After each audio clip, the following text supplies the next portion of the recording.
Oi, gente, tudo bem com vocês? Iniciando aqui mais um vídeo. Gente, esse primeiro vídeo do ano de 2023, tem um vídeo já postado aqui, né, no canal 2023, porém gravação ainda de 2022. E agora eu estou gravando esse vídeo realmente em 2023. E eu quero trazer aqui um assunto que não é de arrumação de casa, nem dica de beleza e nem dica de dona de casa. É sobre motivação. Motivação para quem? Motivação para as mães solo. Eu vejo aqui no YouTube muitos vídeos de mães solo, né? Aquela mãe que ela abraça a responsabilidade dela e que também que seria do pai. Quando é esse assunto, gente, por que eu vou falar com vocês? Porque eu entendo. Esse assunto aí eu posso falar com propriedade. Eu tenho uma história longa para contar para vocês, sabe? E aí eu quero estar aqui, eu como mãe solo, eu quero estar aqui motivando você, mãe solo, que está me assistindo. Olha só, eu vou contar um pouquinho da minha história, porque talvez a minha história venha te fortalecer, venha te incentivar, faça com que você veja que esse momento difícil passa, a gente supera, a gente vence. Eu venci, mas antes de chegar nessa parte, eu venci, eu quero que você saiba o que eu fiz para vencer, o que eu enfrentei, tá bom? Eu fiz aqui uma colinha, ó, que é uns tópicozinhos para eu seguir aqui uma linha de raciocínio, tipo uma linha do tempo. E aí eu vou estar aqui olhando para cá, tá? Mas aqui, como foi para mim quando eu descobri que estava grávida? Gente, eu engravidei já com 24 anos, ou seja, eu não era mais nenhuma menininha, mas ainda assim não foi fácil. Só pelo fato de estar sozinha, não foi fácil. Por que sozinha? Porque quando eu dei a notícia pro pai da minha filha que eu estava grávida, ele saiu fora, né? Saiu fora e eu enfrentei a gravidez de cabeça erguida. E uma coisa que eu carrego dentro de mim, assim, a coisa mais leve que eu carrego dentro de mim foi que mesmo com toda a dificuldade, nunca passou na minha cabeça em abortar. Nunca passou. Eu pensei, se tem um serzinho aqui dentro de mim, é um presente de Deus e eu vou superar. Eu vou enfrentar, eu vou vencer e eu não vou abortar. Então eu não abortei, foi um susto mesmo com 24 anos, sabendo que eu estava grávida. Eu trabalhava o dia todo numa loja, numa empresa que não vem ao caso agora, e eu morava com uma amiga minha. E eu estudava com essa minha amiga. A gente fazia técnico em enfermagem. Então, eu estudava à noite e trabalhava o dia todo. Gente, toda a minha gravidez eu enfrentei sozinha, só eu e Deus. E apoio, assim, palavra de incentivo, palavra de motivação de amigos, graças a Deus. Como eu já trabalhava, eu consegui comprar todo o enxoval da minha filha. Todo o enxoval eu consegui comprar, paguei tudo à vista, eu lembro muito bem. E eu comprava assim tudo mais bonitinho, porque era menina. Quando eu soube que era menina, nossa senhora, eu amei, sabe? Saber que era uma menininha. Aí eu comprava tudo rosa. Eu era Maria Rosa, porque tudo. Hoje eu acho que minha filha nem gosta mais de rosa, porque eu tanto que entupi ela de rosa na infância dela. Gente, é até engraçado. Minha bolsa estourou, era 2 horas da manhã. Assim, eu trabalhei o dia todo. Na época eu estagiava no hospital, né? Tava fazendo estágio à noite. Quando foi assim, às 10 horas da noite, eu senti assim uma dor. Só que eu inocente, eu não imaginei nada. Quando foi 2 horas da manhã, ou seja, eu cheguei do hospital, lavei meu jaleco, porque eu só tinha um jaleco, lavei meu jaleco, fui dormir já lá pra meia-noite, mais ou menos. Quando deu 2 horas da manhã, minha bolsa estourou. E eu falei, meu Deus, eu tô fazendo xixi na cama. Só que na verdade era a bolsa, né, que tinha estourado. E eu, como eu trabalhava, estudava, estagiava sábado e domingo, a minha filha estava prevista para nascer no dia 24 de dezembro. Só que, como por ser menina, normalmente antecipa, né? Aí ela antecipou 10 dias.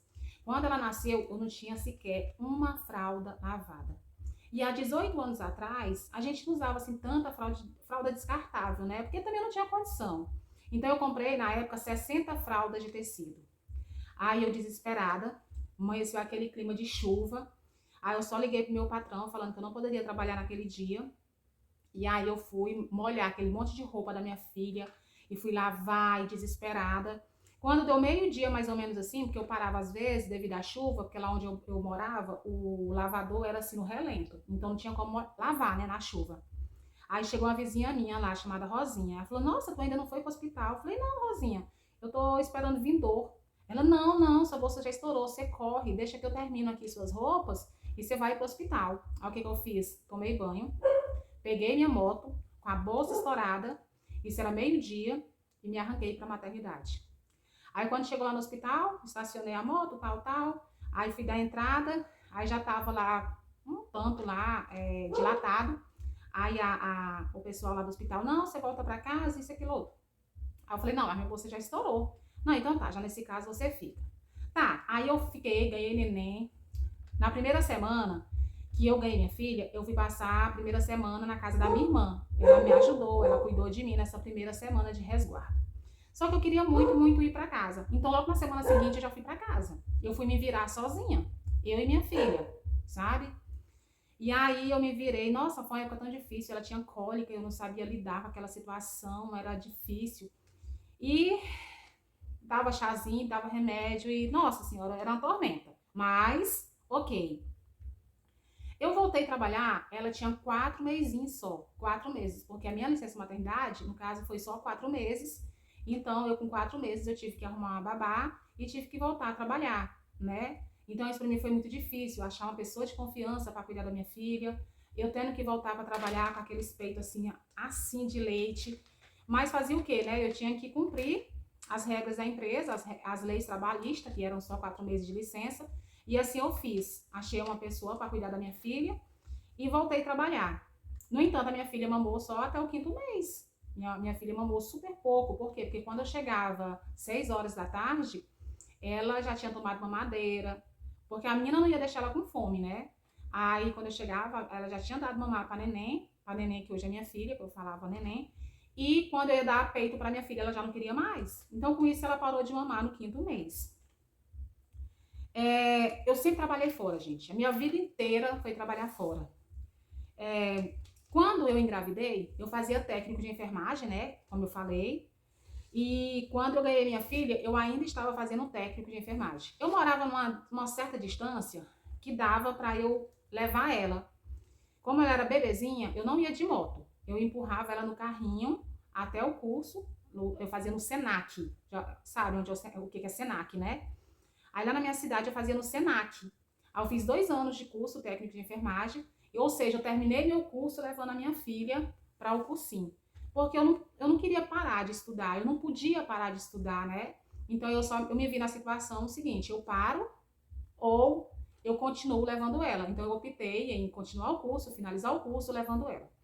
Terminei o curso, aí eu pensei, agora chegou o momento de fazer uma faculdade. Aí eu fui e comecei a fazer serviço social. Eu fiz 1 ano e meio de serviço social. Só que eu fazia naquela faculdade que era à distância, era uma vez só por semana. Em compensação, eu tinha muita atividade para fazer em casa. Aí eu não me adaptei naquela metodologia, estudar sem professor. Falei, não, chega, isso aqui não é para mim. Aí eu entrei no curso de pedagogia, que era presencial, de segunda a sexta, e eu nunca tive com quem deixar minha filha. Então, eu levei minha filha aos 4 anos para a faculdade comigo. Se eu tiver alguma amiga da faculdade que vê esse vídeo, elas podem saber que é verdade. Os 4 anos de faculdade, a minha filha foi comigo, que inclusive, eu entrei na faculdade, ela tinha 4 aninhos. Quando eu terminei, ela tinha 8. E ela colou grau comigo. Quando eu aluguei a minha beca, eu ganhei a dela de brinde, entendeu? O pessoal da empresa me forneceu a bequinha para ela, toda completinha. Eu vou ver se eu acho uma foto dela guardada nos meus arquivos e vou deixar aqui na capa do vídeo, tá? Essa com ela colando grau comigo. E aí, o que acontece? Depois da faculdade, eu senti necessidade de fazer uma pós-graduação. E aí, de novo, minha filha foi junto comigo. Mãezinhas, solo, que vocês estão assistindo comigo. Eu tô passando isso pra vocês, pra vocês não desistirem do objetivo de vocês. Não desistirem do sonho de vocês. Porque filho, ele não veio para ser obstáculo na vida da gente. Filho veio para nos motivar. Então, quando você tem alguém para deixar seu filho, deixe. Quando não tem, você coloca nas costas e vai estudar, vai trabalhar, vai correr atrás dos seus sonhos. Não use seu filho como obstáculo, não use seu filho como desculpa. Coloca assim, seu filho como prioridade, porque tudo que tu enfrenta hoje é pensando no melhor que você vai proporcionar para o seu filho futuramente. Aí o que acontece? Ela foi para a graduação comigo, né? E graças a Deus, sempre presente. Nossa, tinha dia que eu via no rostinho da minha filha, ela cansada, sabe? E tudo isso era de moto. Moto e minha faculdade era muito longe da minha casa, a gente atravessava a cidade. E teve muitas vezes que eu saía da faculdade e eu não poderia ir para casa 10h30 da noite, porque estava chovendo muito. O setor que eu morava lá na época não era asfaltado, então ficava uma situação assim intransitável. Aí quantas vezes eu já dormi na casa de uma irmã, na casa de uma pessoa, porque não tinha condição de ir para casa de moto, com muita chuva, 10h30 da noite, depois que eu saía da faculdade. Porque assim, não tinha condição de passar com moto, sabe? Aí eu dormia assim na casa da minha irmã, na casa de outra pessoa. Aí quando era no outro dia, eu acordava muito, muito, muito cedo, ia lá na minha casa, pegava a roupa de trabalhar, já ia, me arrumava para trabalhar. Gente, era correria, correria assim, coisa de louco mesmo, sabe? Aí, outra coisa, uma coisa que eu falo para vocês, minha filha, ela nunca foi para a escola dela sem um para casa, com um para casa sem fazer. Nunca, nunca foi. Eu sempre priorizei a minha filha. Eu sempre coloquei minha filha em primeiro lugar. Eu sempre coloquei os estudos da minha filha em primeiro lugar. Então, como ela ia para a faculdade comigo, eu pegava ela na escola, ainda com o uniformezinho dela. Eu saía do meu trabalho, né? Eu com meu uniforme. Então, a gente ia para a faculdade. Eu de uniforme, ela de uniforme da escola, porque como a gente morava muito longe, não dava tempo de ir em casa. E aí, ela com a mochilinha das costas mesmo, lá da escola, lá na minha faculdade, na hora do meu intervalo, era a hora que eu ia ensinar ela a tarefa de casa. Era muito corrido, gente, era muito corrido. Eu não tinha aquele prazer, às vezes, de ficar conversando com as amigas. Não, eu tinha o momento do intervalo, era o compromisso meu e da minha filha, porque eu tinha que fazer essa tarefinha com ela, ensinar ela para que no outro dia ela tivesse com a tarefa dela cumprida, realizada, até para que ela não viesse se atrasar nos estudos e eu também não viesse ter reclamação. Não, gente, eu sempre quis, assim, fazer as coisas certas, e ensinar a minha filha a ter compromisso, fazer as coisas certas. É para casa? É para casa. Por mais que a gente faça lá na faculdade, mas é para fazer. Então, assim, eu sempre priorizei, sabe? E com tudo isso, gente, com toda essa correria, a minha filha, ela sempre tirou as melhores notas na escola. Sempre tirou as melhores notas. Graças a Deus, minha filha, onde estudou, ela foi aluna de destaque. Gente, eu não tô com soberba não, tá? Entenda isso. Eu tô falando isso porque para vocês verem, eu, sozinha, eu consegui dar o melhor para minha filha, sem ter um pai ali do lado. Então eu quero que você entenda o seguinte, se eu, cheia de falha, tanta coisa para aprender na vida, se eu conseguir, tu consegue também. Você consegue também, entendeu? Uma coisa que eu sempre, gente, nós como mãe solo, uma coisa que a gente deve sempre é incentivar os nossos filhos. Incentiva, apoie, apoie assim tudo que você for fazer. Eu coloquei minha filha para fazer música de coral, participar de coral do Lions Club, ela participava do coral toda terça-feira. Eu coloquei minha filha para fazer balé. Eu coloquei minha filha para fazer vôlei. A minha filha com o tempo foi jogar handball. É, eu coloquei minha filha em tantos esportes, sabe? Então ela falava, mãe, eu quero fazer isso. Vamos lá, minha filha, mamãe vai fazer tua matrícula, a tua inscrição, seja o que for. Então eu sempre, sempre, sempre incentivei minha filha. Minha filha falava, mãe, eu quero fazer o curso disso. Vamos, minha filha, mamãe te apoia. Mãe, eu quero fazer isso. Vamos, minha filha. Então, assim, eu sempre apoiei. O que era certo, eu sempre apoiei. E sempre deixei claro para ela, minha filha, as coisas nunca são fáceis. Nunca são fáceis. Porém, você tem que lutar, porque se você lutar, você consegue. Você consegue. E aí, o que acontece? Uma coisa também que eu fiz um grande diferencial na vida da minha filha, gente, foi sempre eu ensinar o caminho que ela deve andar. Eu sempre ensinei ela a ir para a igreja, eu sempre levei ela para a igreja, eu sempre mostrei o caminho de Deus para ela, sabe? Por mais que eu seja muito, muito, muito falha, pecadora, eu sou toda doidinha às vezes assim, mas quando se trata de mãe, assim, fazer o papel de mãe, eu falava, não, para aí, é minha filha. Aí eu levava ela para a igreja, sempre queria incluir ela assim com os amiguinhos da igreja, sempre, sempre, sempre. Graças a Deus, hoje ela está firme na casa do Senhor e Deus é de fazer com que ela continue. E outra coisa, você mãe, não luxe. Eu nunca luxei com roupa, nunca luxei com salão, nunca luxei com calçado. Uma coisa que eu priorizei a vida inteira foi uma boa escola para minha filha. Então eu sempre priorizei, eu sempre paguei uma escola para minha filha. Se eu não pudesse pagar mais caro, eu pagava a que dava conta. E eu acompanhava as tarefas de casa, eu colocava na melhor escola e assim, eu ia muito na escola quando tinha tempo, então eu pegava o telefone, ligava na escola, sabia como é que estava minha filha, se ela estava se desenvolvendo bem, o que que eu poderia fazer para estar melhorando ainda mais. No entanto, a minha filha, ela aprendeu a ler e escrever com 5 anos de idade. 5 anos de idade. E eu que ensinei. Foi eu que ensinei. Minha filha, quando foi para a escola, ela já sabia ler, já sabia escrever. Entendeu? E assim, eu sempre priorizei a educação da minha filha, a escola dela. Então, eu trabalhei para pagar uma escola para minha filha. E tudo que eu plantei, gente, eu colhi. Tudo que eu plantei, eu colhi. Então, com tudo isso, eu sozinha, aí ela, quando ela tinha 13 anos e alguma coisa, aí que ela foi reconhecida pelo pai biológico. Aí foi quando o pai biológico apareceu, eu falei que eu queria fazer o DNA, porque se ele já duvidou do passado, então agora chegou o momento de eu mostrar para ele que a dúvida dele era banal, mas era um direito dele, tudo bem, já que ele queria, vamos fazer o DNA. E fizemos o DNA, aí saiu o resultado, graças a Deus, Deus tocou no coração dele, e aí ele assumiu mesmo a responsabilidade de pai. Com isso, assim, aliviou muito, muito, muito para mim, sabe? A questão financeira. A questão de presença, não. Presença ainda fica muito a desejar até hoje. E eu sofro com isso, ela sofre também, mas a questão do, assim, financeiramente, graças a Deus, nossa, ele ajuda muito, sabe? Eu, assim, não sei se alguém da família dele, a mãe dele, possa estar vendo esse vídeo, mas assim, eu sou muito, muito agradecida mesmo, viu, por ele ter aparecido. Aí pessoas podem me perguntar, mas por que você não foi atrás dele esse tempo todo? Gente, eu era muito orgulhosa. Eu não queria ir. Eu não queria mesmo. E não fui. Eu acho que tudo aconteceu na hora certa. E são N detalhes que a gente prefere não ir. Entendeu? Preferi não ir. Aí quando ele assumiu, aí foi quando ele pegou assim a metade da responsabilidade para ele. E aí, logo nesse mesmo ano, ela passou na seleção para estudar na escola militar, que já foi no primeiro ano do ensino médio. Ela fez o primeiro, o segundo e o terceiro ano, né? Ela fez todo o ensino médio na escola militar. E graças a Deus, gente, lá na escola militar, ela quis fazer o curso de Ascom, que é Ascom é um negócio lá de comunicação lá da escola lá, que agora me deu um branco. Aí ela entrou, tem uma seleção, sabe, para poder fazer, ela entrou na colocação de 06. Na seleção, ela fez todas as etapas, redação, atividade, aptidão física, isso, aquilo, outro, ela entrou no 6º lugar. Esse curso é 2 anos de duração lá dentro da escola militar. E Deus é tão lindo, ela se esforçou tanto, ela fez por tanto merecer, que na colocação no 6º lugar, ela veio para o primeiro. Ou seja, ela foi a 01 da escola militar, nesse curso de Ascom.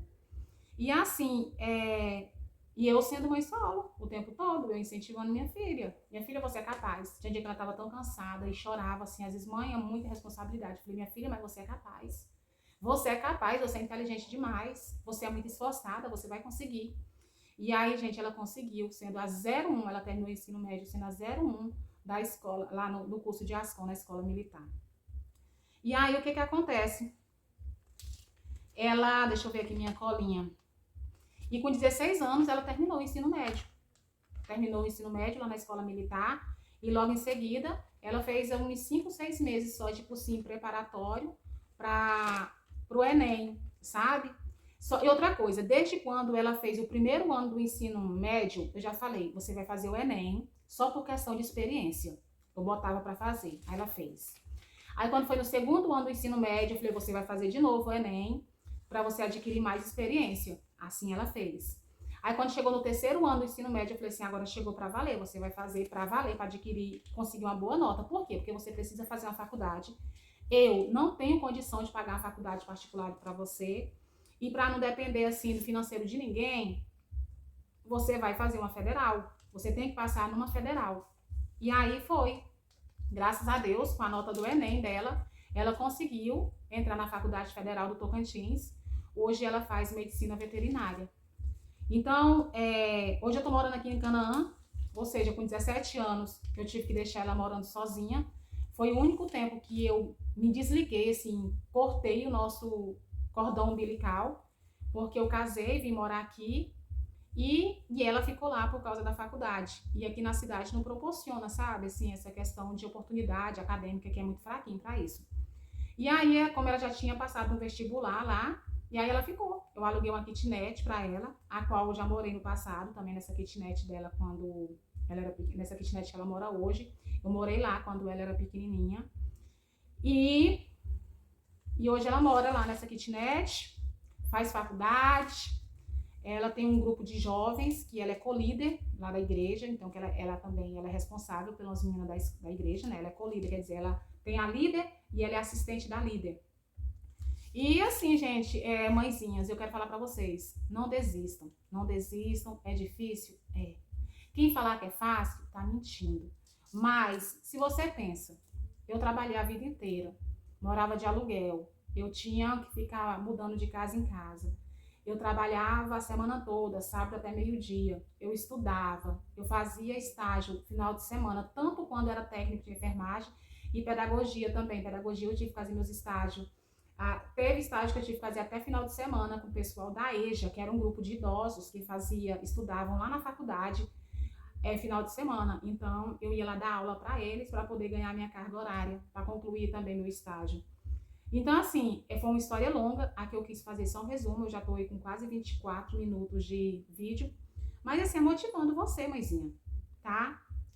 Mas você tá falando assim, pra você foi fácil, foi só uma filha. Realmente, pra mim foi mais fácil, porque eu tive só uma filha do que você que tem 2, 3, 4. Mas ainda assim, né, Deus só dá a cruz que nós conseguimos carregar, tá? Então, assim, eu quero que esse vídeo sirva para como se fosse uma injeção de força para você ver que nós somos capazes. Nós, mães, somos capazes, nós somos polivalentes, nós somos guerreiras, nós somos onça. Onça que eu falo que nós matamos e morremos para defender os nossos filhos, né? Então é isso, gente. Eu espero que você tenha gostado dessa história de vida, dessa questão quando se trata de mãe solo, tá? Se você gostou, você deixa um like. E é isso. Então, um beijo no seu coração. Se você tiver alguma perguntinha, pode deixar aqui nos comentários. E é isso. Um beijo no seu coração, fique na paz e até a próxima.